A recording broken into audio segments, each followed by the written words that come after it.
जय माता रानी दोस्तों, मैं सीमा आप सभी का स्वागत करती हूँ आपके अपने चैनल राधा कृष्ण ऑफिशियल में। उम्मीद करती हूँ आप लोग बहुत ही अच्छे होंगे। तो ये बताने के लिए कमेंट बॉक्स में जय माता दी जरूर लिखिएगा। तो चलिए दोस्तों, आज हम इस वीडियो में चैत नवरात्रि से संबंधित बहुत सारी महत्वपूर्ण बातें जानेंगे कि बहुत सारे लोग हैं जो नवरात्रि के प्रथम दिन बाल नहीं धोते हैं, तो क्या वो लोग एक दिन पहले अमावस्या के दिन बाल धो सकते हैं, और वो लोग बाल धोएंगे तो वो लोग कैसे बाल धोएंगे। ठीक है, अमावस्या के दिन क्या हम पूजा पाठ की सामग्री खरीद सकते हैं, कलश स्थापना की सामग्री खरीद सकते हैं। अमावस्या के दिन क्या हम अपने मंदिर की साफ सफाई कर सकते हैं। गर्भवती महिला क्या माता रानी की पूजा कर सकती है, और जिनको भी पहली बार चैत्र नवरात्रि का व्रत उठाना है तो क्या वो इस व्रत को उठा सकते हैं। नवरात्रि के दौरान दोनों समय स्नान करके पूजा पाठ करना क्या जरूरी है। गर्भवती महिलाएं क्या माता रानी की पूजा कर सकती है, क्या वो व्रत रख सकती है। नवरात्रि के दौरान हमें क्या करना चाहिए, क्या नहीं करना चाहिए, इसी प्रकार के बहुत सारी महत्वपूर्ण बातें आज हम इस वीडियो में जानेंगे। तो आप लोग वीडियो के लास्ट तक बने रहिएगा, आप लोगों को सभी महत्वपूर्ण बातें जानने को मिलेगा। तो चलिए वीडियो को शुरू करते हैं और जान लेते हैं सभी महत्वपूर्ण बातें। और दोस्तों, अगर आप लोग चैनल पे नए आए हैं तो चैनल को सब्सक्राइब और वीडियो को लाइक जरूर कर दीजिएगा। तो सबसे पहले बता दूं दोस्तों कि चैत्र नवरात्रि साल 2025 में 30 मार्च से शुरू हो रहा है। ठीक है, और ये 6 अप्रैल को समाप्त हो जाएगा। दिन है रविवार। रविवार के दिन से शुरू भी हो रहा है और रविवार के दिन समाप्ति भी हो रहा है, क्योंकि अब की बार एक ही दिन 2 तिथि है, चतुर्थी और पंचमी 2 तिथि एक ही दिन पड़ा है। ठीक है, तो अब की नवरात्रि का जो व्रत है वो 8 दिन का ही है। ठीक है, 7 अप्रैल को 10वीं तिथि है, तो जो लोग भी पूरे 9 दिन के नवरात्रि का व्रत करते हैं तो उन्हें 10वीं तिथि के दिन ही पारण करनी चाहिए। ठीक है, आप लोग अष्टमी के दिन या नवमी के दिन 5 अप्रैल को या 6 अप्रैल को, इन दोनों दिनों में से आप लोग किसी भी दिन कन्या पूजन कर सकते हैं। ठीक है, बहुत सारे जगहों पे है जो अष्टमी या नवमी के दिन ही व्रत खोलते हैं, तो आप अपने यहाँ का नियम देख लीजिएगा। ठीक है, तो ये बातें क्लियर हो गई। अब चलिए जान लेते हैं कि हम क्या अमावस्या के दिन बाल धो सकते हैं। तो देखिए, अमावस्या के दिन बाल नहीं धोनी चाहिए, बचे तो जरूर बचानी चाहिए। ठीक है, लेकिन मान लीजिए हमारे यहाँ तो है कि हम लोग प्रतिपदा के दिन, नवरात्रि के प्रथम दिन हम लोग बाल धो करके स्नान करते हैं, अच्छे से सज सवर करके, इसके बाद में कलश स्थापना करके, इसके बाद हम लोग विधि विधान से माता रानी की पूजा करते हैं। इसके बाद हम लोग मतलब कि 7 दिन तक सिंदूर नहीं लगाते हैं, बेराते हैं। फिर अष्टमी के दिन माता रानी को श्रृंगार का सामान चढ़ा करके इसके बाद ही हम लोग सिंदूर लगाते हैं। तो प्रतिपदा के दिन हम लोग लगाते हैं, इसके बाद में हम लोग एक ही बार अष्टमी के दिन लगाते हैं। ठीक है, लेकिन मान लीजिए कि बहुत सारे लोगों के यहाँ का नियम होता है कि वो लोग प्रतिपदा के दिन बाल नहीं धोते हैं, तो अमावस्या के दिन भी बाल नहीं धोया जाता है, तो वो लोग बाल कब धोएंगे। तो बता दूं कि देखिए, अगर बच जाता है तो बचा दीजिए। प्रतिपदा के दिन धोने से, श्रृंगार करने से कोई दोष नहीं लगता है। ऐसे प्रतिदिन हमें माता रानी की पूजा सज सवर के ही करनी चाहिए।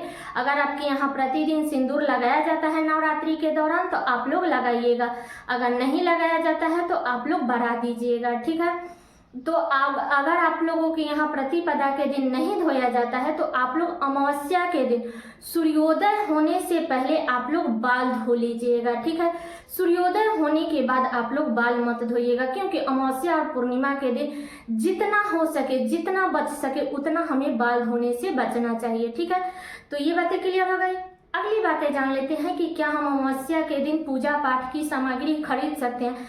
तो जी बिल्कुल खरीद सकते हैं। जो भी माता रानी के चढ़ाने के लिए चुंदरी हो या जो भी हो, आप लोग खरीद सकते हैं। ठीक है, भोग प्रसाद से संबंधित सारी सामग्री आप लोग पूजा से संबंधित खरीद सकते हैं। अमावस्या के दिन आप लोग अपने मंदिर की भी साफ सफाई कर सकते हैं, कोई दिक्कत नहीं है, क्योंकि ऐसा तिथि ही पड़ जाता है तो ऐसे करने में कोई दोष नहीं लगता है। तो आप लोग अच्छे से साफ सफाई भी कर सकते हैं और सूर्योदय होने से पहले आप लोग बाल भी धो सकते हैं। ठीक है, तो ये भी बातें क्लियर हो गई। अब चलिए जान लेते हैं कि जिनको भी अब की बार पहली बार व्रत उठाना है तो क्या वो उठा सकते हैं। तो सबसे पहली बातें बता दूं कि नवरात्रि का व्रत कुआर के नवरात्रि से उठाया जाता है, जो अक्टूबर में आता है, कभी कभी नवंबर में भी पड़ जाता है। तो उसी टाइम से कुआर के नवरात्रि से हमें नवरात्रि का व्रत उठाना चाहिए। अगर आप लोग वो व्रत किए हैं तो आप लोग पहली बार चैत नवरात्रि का व्रत उठा सकते हैं, ठीक है। बाकी आप अपने घर का नियम देख लीजिएगा, अगर आपके यहाँ इस नवरात्रि से व्रत उठाया जाता है तो आप लोग उठा लीजिएगा, ठीक है। तो ये भी बातें क्लियर हो गई। अब चलिए जान लेते हैं कि क्या गर्भवती महिला माता रानी की पूजा कर सकती है। तो जी बिल्कुल कर सकती है, कोई दिक्कत नहीं है। लेकिन गर्भवती महिला एक बात का ध्यान रखेगी कि वो लोग मतलब कि ज़्यादा फास्टिंग नहीं रखेंगे। अगर आपका मतलब कि हर चीज़ नॉर्मल है तो 9 दिन के नवरात्रि का व्रत ना रखें तो सबसे अच्छा है। अगर आप लोग रख रही हैं तो मतलब अपने डॉक्टर से सलाह ले लीजिएगा, अपना स्वास्थ्य देख करके ही कोई भी कार्य कीजिएगा। लेकिन गर्भवती महिलाओं को जितना कम हो सके उतना कम उनको फास्टिंग करनी चाहिए, इस बात का ध्यान रखिएगा, ठीक है। आप लोग दोनों समय पूजा पाठ सारे कार्य कर सकती हैं, माता रानी के भोग भी लगा सकती हैं। अगर आप चाहे तो उपवास भी रह सकती हैं। अगर आप पूरे 9 दिन का नवरात्रि का व्रत अगर आप पहले से करती आ रही हैं तो आप अपना स्वास्थ्य देख करके 9 दिन का कीजिए, नहीं तो प्रतिपदा के दिन और अष्टमी के दिन 2 दिन भी व्रत आप लोग रख सकती हैं, ठीक है। तो ये भी बातें क्लियर हो गई। अगली बातें जान लेते हैं कि क्या दोनों समय स्नान करके पूजा पाठ करना क्या जरूरी है। तो बता दो दोस्तों कि देखिए, जो लोग भी नवरात्रि के पूरे 9 दिन का व्रत करते हैं उन्हें तो दोनों समय स्नान करके ही माता रानी की पूजा पाठ भोग प्रसाद ये सब लगानी चाहिए, ठीक है। दोनों समय आरती करनी चाहिए। लेकिन मान लीजिए कोई वर्किंग लेडीज है या जिनके भी बच्चे छोटे हैं, तबीयत सही नहीं है, कई प्रकार की मजबूरियां आ सकती है, ठीक है। तो वो अगर वैसा स्थिति है तो आप लोग दोनों समय हाथ पैर धो करके और कपड़ा बदल दीजिएगा। इसके बाद में आप लोग पूजा पाठ आरती ये सब कार्य कीजिएगा। लेकिन कोशिश कीजिए कि दोनों समय स्नान करके ही मतलब पूजा पाठ करें। जो लोग भी व्रत रखते हैं उनके लिए बता रही हूँ, और जो लोग व्रत नहीं रखते हैं बस ऐसे पूजा पाठ करते हैं तो वो उनके ऊपर है कि हाँ वो लोग मतलब कि दोनों समय स्नान करके पूजा पाठ करेंगे, या आप लोग चाहे तो कपड़ा बदल करके भी पूजा पाठ कर सकते हैं, ठीक है। तो ये भी बातें क्लियर हो गई। अगली बातें जान लेते हैं कि क्या हर साल हर बार नवरात्रि के व्रत में क्या नया फोटो नया मतलब मूर्ति माता रानी का खरीदना जरूरी है। तो देखिए, ऐसा कुछ नियम नहीं है। हम लोग तो एक ही साल खरीद लेते हैं और उसी से हर साल पूजा करते हैं। हर साल नया फोटो या नया मूर्ति खरीदना कोई ज़रूरी नहीं है। अगर पहले का फोटो फटा हुआ नहीं है, शीशा है वो टूटा हुआ नहीं है, अच्छा है, तो आप लोग उसी पे पूजा कीजिएगा। हर साल नया फोटो मत खरीदिएगा, ठीक है।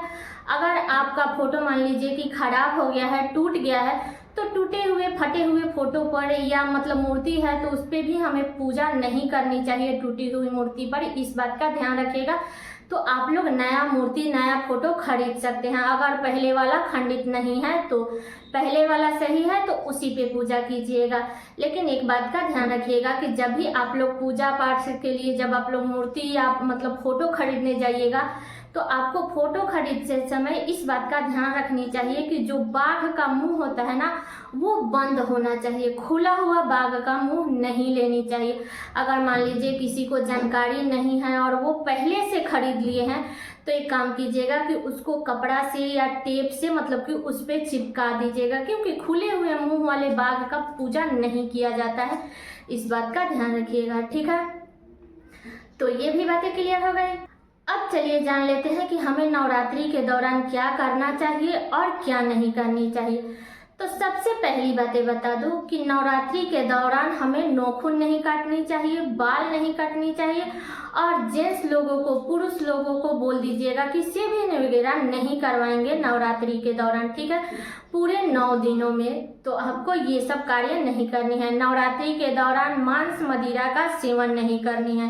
नवरात्रि के दौरान जो लोग भी व्रत रखते हैं अगर बच जाता है तो वो लोग अपने घर में लहसुन प्याज भी नहीं बनाएंगे, ठीक है। तो ये भी बातें क्लियर हो गई। नवरात्रि के दौरान आपको किसी भी प्रकार का अपने घर में कलह कलेश नहीं करनी है, इस बात का ध्यान रखिएगा, ठीक है।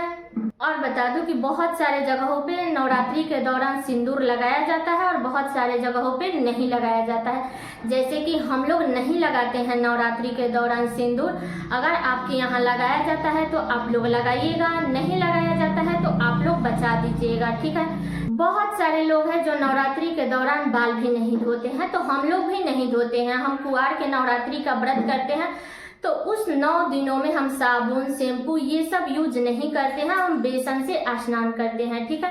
अगर बच जाता है तो बचा दीजिएगा। मान लीजिए वर्किंग लेडीज है, मजबूरी है, तो आप लोग धो सकते हैं। नियम धर्म भी हमें उतना ही करने चाहिए जितना चल बन जाए। हद से ज़्यादा हमें नियम धर्म भी नहीं करनी चाहिए। हम लोग तो ये चैत वाला नवरात्रि नहीं करते हैं, तो हम लोग इसमें कुछ ज़्यादा बेराते नहीं हैं। लेकिन कुंवार वाला नवरात्रि करते हैं तो उसमें हम अपने घर में लहसुन प्याज भी नहीं बनाते हैं और ना ही सिंदूर लगाते हैं नवरात्रि के दौरान, और ना ही हम लोग बाल धोते हैं। तो आप अपना देख लीजिएगा, ठीक है। तो आप लोग प्रतिपदा के दिन 30 मार्च को आप लोग अच्छे से अपने मंदिर में साफ सफाई पहले ही कर लीजिएगा। इसके बाद में आप चाहे तो कलश स्थापना करके भी पूजा पाठ कर सकती हैं, या आप लोग बिना कलश स्थापना किए भी पूजा पाठ कर सकती हैं। लेकिन नवरात्रि के दौरान दोनों समय हमें माता रानी की पूजा करनी है, भोग लगानी है, आरती करनी है। और दोनों समय के भोग में अगर दोनों समय आप नहीं डाल सकती है लवंग इलायची, तो आप लोग कम से कम सुबह के टाइम में आप लोग एक एक लवंग और इलायची भोग में जरूर डाल दीजिएगा। इस बात का ध्यान रखिएगा। आप चाहे तो माता रानी के 9 दिन के 9 भोग भी लगा सकती हैं। इस पे भी मैं डिटेल में वीडियो बना करके डाली हूँ, आप लोग चेकआउट कीजिएगा। या आप चाहे तो प्रतिदिन फल फ्रूट ड्राई फ्रूट जो भगवान का दिया हुआ है उस हिसाब से भी आप लोग भोग लगा करके माता रानी को प्रसन्न कर सकती हैं, ठीक है। तो इसी नियम विधि के साथ में हमें नवरात्रि के दौरान माता रानी की पूजा पाठ ये सब कार्य करनी है, और यही सब गलतियां हैं जो हमें नवरात्रि के दौरान नहीं करनी चाहिए। तो सारी बातें क्लियर हो गई कि हमें नवरात्रि के दौरान क्या करना है और क्या नहीं करना है। उम्मीद करती हूँ कि आप लोगों के लिए वीडियो बहुत ही उपयोगी होगा। तो ये वीडियो मेरा यहीं तक का था। कैसा लगा ये वीडियो आप लोग कमेंट करके ज़रूर बताइएगा। चैनल पे नए आए हैं तो सब्सक्राइब कर दीजिएगा, वीडियो को लाइक कर दीजिएगा और वीडियो को शेयर कर दीजिएगा, ताकि हर किसी को चैत नवरात्रि से संबंधित सभी महत्वपूर्ण बातें जानने को मिल सके। तो चलिए दोस्तों, मिलती हूँ अगले वीडियो में किसी नए वीडियो के साथ में। तब तक के लिए नमस्कार।